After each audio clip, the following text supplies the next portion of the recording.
네, 안녕하십니까. N코옥학원 구호과 원장 이영준이라고 합니다. 제가 설명회에 직접 참여해서 인사드리고 해야 되는데 사정상 이렇게 동영상으로 미리 촬영한 동영상으로 좀 대신하게 된 점을 좀 미리 양해 드리겠습니다.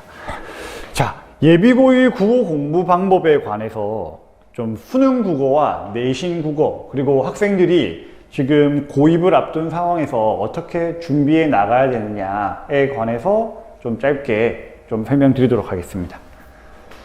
자, 일단 수능 국어와 내신 국어의 차이가 있는데 사실 우리 학생이 지금 고등학교를 입학하고 나서 3년 뒤에 대입을 하게 되는데 지금 수능을 위주로 된 정시로 갈지 아니면 내신이 위주가 된 수시 전형으로 갈지 알 수가 없다는 거죠.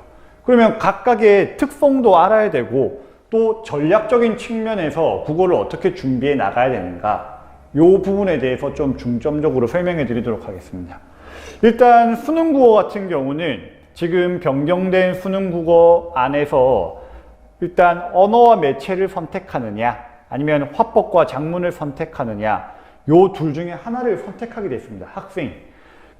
저희가 기존에 알고 있는 문법 문제가 언어와 매체에 포함이 되어 있고 화법과 작문은 일반적인 말하는 방법 그 다음에 글 쓰는 방법에 관한 문제들로 구성이 되어 있는 거고요. 그리고 기존에 유지되는 대로 독서 지문 그리고 문학 지문들이 문제의 문항수가 늘어서 각각 17문제로 편성되게 됩니다. 자, 반면에 내신 국어 같은 경우는 갈래가 조금 차이가 있는데 보통 고등학교 1학년 국어 내신에서는 국어 교과서를 한 권을 받게 됩니다. 한 권의 국어 교과서를 받고 그 교과서 안에 화법과 작문, 언어와 매체, 문학, 독서 전 영역이 다 있습니다. 그래서 보통 어느 고등학교를 가냐에 관계없이 대부분의 일반 고등학교들은 1학년 1년 동안에 이 모든 영역들을 배우고 또 중간고사, 기말고사에서도 모든 부분들을 시험을 보게 된다고 생각하시면 됩니다. 그리고 2학년에 진학하게 되면은 여기서부터 학교마다 조금씩 차이는 있는데 보통 문학 교과서를 받게 되고 또 동시에 언어와 매체 교과서를 받게 됩니다. 그러면은 문학에서 좀 더 깊이 있게 들어가고 그리고 지금 인근에 있는 개성고등학교나 창문여고, 신일고, 고대부고 이런 다양한 영훈고 이런 다양한 학교들이 있는데 이 학교들에서 보면 꼭 교과서 내의 범위는 아니거든요. 보통 1학년 때는 교과서 범위 내에서 많이 진행이 되는데 2학년 넘어가면은 수능 모의고사라든지 외부 지문 또 외부에 있는 시험 범위를 가져와서 출제를 많이 하고 물론 시험 전에 시험 범위를 그렇게 공개하고 수업도 그걸로 진행하는 경우가 상당히 많습니다. 고3이 되면은 사실 수능 준비에 많이 바쁘기도 하고 집중을 해야 되기 때문에 내신 같은 경우도 수능 연계 교재인 EBS 수능 특강을 많이 쓰고요. 그래서 내신 국어는 수능 국어와 다르게 편성되어 있는 부분, 각 학년별로 집중해야 되는 부분이 조금씩 차이가 난다. 자, 그러면 수능 국어 같은 경우의 특징은 사실 가장 큰 특징은 문제의 유형입니다. 문제의 유형. 자, 수능 국어 같은 경우는 첫 번째, 출제 지문 안에서 문제가 출제되고 답의 근거가 그 시험지 안에 다 있다고 보면 되는 거죠. 그리고 상위 10% 학생의 70% 이상이 시간 부족입니다. 그러면 나머지 하위 90%는 말할 것도 없겠죠. 시간이 상당히 많이 부족합니다. 왜냐? 80분 안에 45문제를 풀어야 되는데 그 문제의 난이도가 계속 가파르게 상승을 하고 있고 시간 부족을 많이 호소를 하고 있죠, 학생들이. 그리고 개념의 암기보다는 문제 유형의 훈련이 많이 필요하고 문제를 풀기 위한 개념 정리가 물론 선행이 되어야겠지만은 난이도라는 건 지문의 어떤 어휘나 내용에 따라서 크게 좌우지되기 때문에 상당히 많은 훈련이 많이 필요한 경우죠. 그리고 지문의 접근 방법과 문제의 접근 방법을 충분히 익히는 것. 이게 중요하고요. 그리고 내신 국어 같은 경우는 수능 국어의 유형과도 시험이 성격이 많이 다르다 보니까 준비하는 것도 차이가 많이 납니다. 일단 내신 국어 같은 경우는 시험 범위가 수능 국어에 비해서 아주 적은 거죠. 적고, 그리고 서술형 문제가 수능 국어와 다르게 있기 때문에 서술형 문제에 대한 준비가 꼼꼼히 필요하고요. 그리고 개인이 출제하기 때문에 수능 국어는 45문제를 거의 45명, 45명이 출제를 한다고 보면 됩니다. 근데 뭐 학교별 내신 같은 경우는 국어 선생님 한두 분이 출제를 하기 때문에 사실 일반성 없는 좀 말 그대로 특이한 문제들, 좀 주관적인 문제들이 꽤 많이 섞여 있습니다. 그리고 학교에 따라 출제 유형이 다르기 때문에 사실상 학교별로 전문화된 수업, 그리고 학교별로 전문화된 시험 준비가 상당히 요해지는 거죠. 자, 수능 국어의 공부 방법은 일단 크게 4가지로 나눌 수 있는데, 첫 번째 어휘, 지문 분석, 문제 풀이, 그리고 훈련과 피드백. 자, 그리고 내신 국어의 공부 방법은 일단 가장 기본이 되는 교과서죠.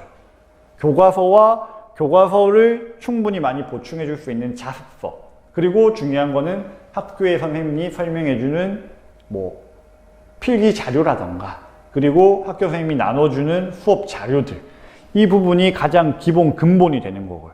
그리고 보통 이제 학원을 다니지 않는 학생들이죠. 일반적으로 푸는 문제는 시중에 있는 문제집을 대부분 봅니다. 근데 이게 교육법에서 제재가 있기 때문에 그 특정 교과서에 관한 문제집은 2권 이상은 만들 수가 없거든요, 출판사에서. 그래서 사실 학생들이 문제를 많이 풀고 싶어도 문제가 많이 없어서 못 푸는 경우가 많습니다.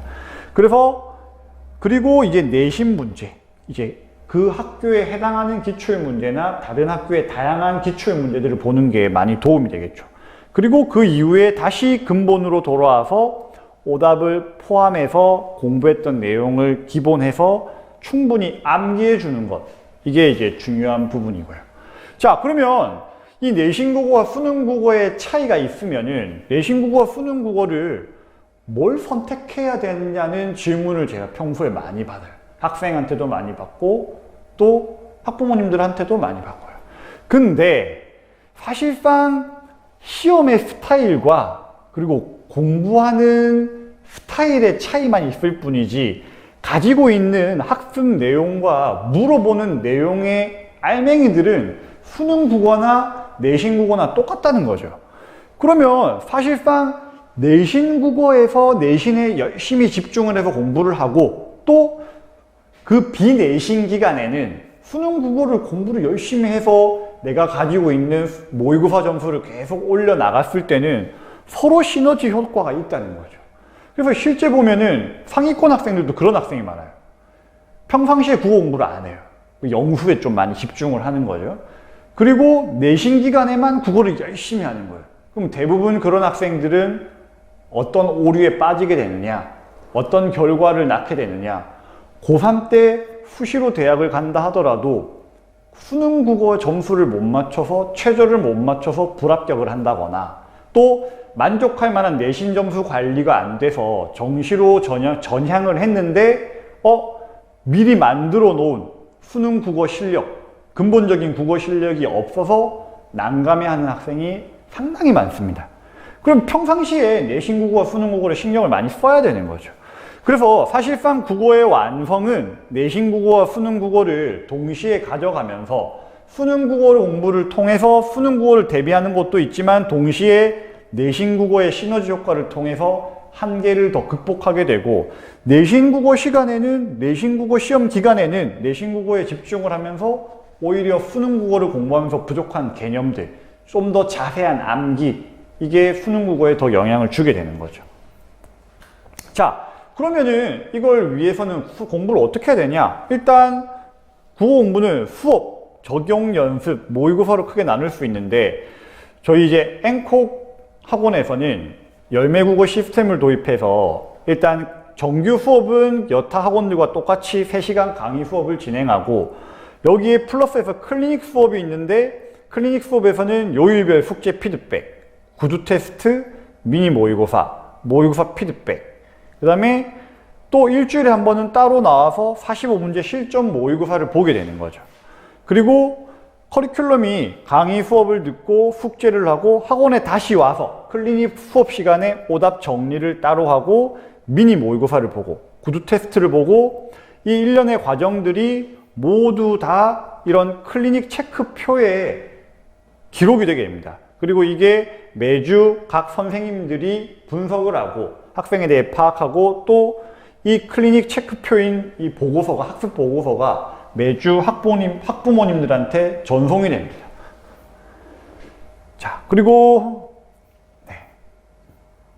자, 이렇게 제가 짧은 시간 말씀드렸지만은 일단 고등학교 1학년 예비 고1, 현재 예비 고1로서는 물론 중등 내신도 남았고 그리고 고2이 조금 더 남았다고 생각할 수는 있겠지만은 사실상 고등학교 1학년 진학을 하자마자 3월 초에 이제 전국 학력평가인 모의고사를 보게 되고요. 그때 내가 전국에서 국어 점수가 몇 등이냐, 전국에서 몇 %의 능력치를 가지고 있는 것으로서 나타나느냐가 바로 드러나게 되고요. 그리고 5월, 6월경에 보게 되는 첫 시험인 중간고사도 상대평가이기 때문에 내가 전교에서 4% 안에 드냐 못 드냐가 1등급이냐 아니냐, 전교 11% 안에 드냐 못 드냐가 2등급이냐 아니냐를 결정짓게 되고 그게 3학년 때까지의 3학년 이후의 대입을 결정하게 된다는 것이 아주 중요한 부분이기 때문에 사실상 지금 미리미리 준비하면서 빨리 준비하면서 당장의 내년 3월, 내년 5월을 준비하는 것이 중요하다고 봅니다. 자, 제가 짧게 다룬 내용 들어주셔서 감사하고 또 기회되면 오프라인에서 제가 설명회 자리에서 자주 또 뵙도록 하겠습니다. 감사합니다.